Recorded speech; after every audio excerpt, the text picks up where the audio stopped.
be dispelled. I'm hearing black people going around saying that slavery destroyed the black family. Nothing could be further from the truth. Slavery didn't destroy the black family. Do you know that we were still getting married through slavery? Jumping the broom in secret, even under punishment of death. We were married during Reconstruction.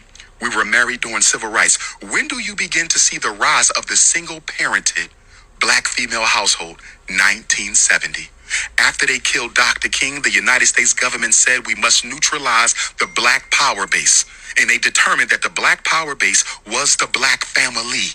It was independent black skilled men and women who financed King, financed Mr. Garvey, financed Mr. Muhammad, financed SNCC and CORE, the Freedom Riders and the sit-in movement. So they said, if we want to crush the black struggle, we got to crush the black family. So guess what they did in 1970? King dies in 68.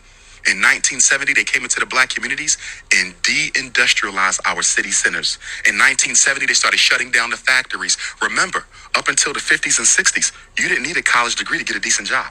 Many of us got grandparents who worked in factories their whole life and lived better lives than we're living now with 2 and 3 degrees.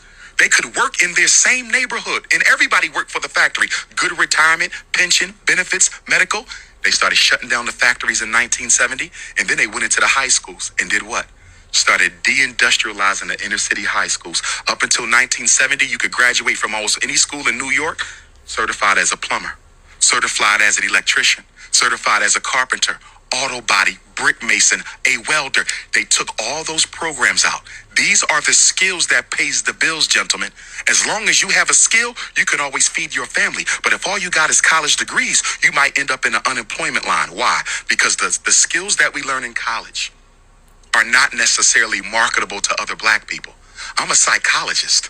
Ain't too many black people running around looking for a psychologist to reveal all the skeletons in their closet. Yeah, you rather talk to a white Exactly. person. So they started sending us to college instead of teaching us how to work with our hands. That was the 70s. That was the economic castration of the black male.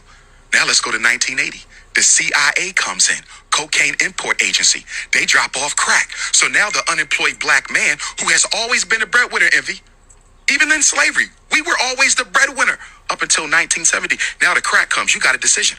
I can sell this crack and try to put some food on the table, or I can smoke it to deal with the fact that I'm no longer economically relevant to the black woman. And let's be clear, the decade of the 70s was the decade of making the black man economically irrelevant to the black woman. We're the only man in America who is out-earned and out-educated by our mates. No other woman in America out-earns and out-educates their mates. And this is not the black woman's problem. I want to be clear. This was systematically done to make us irrelevant to our family.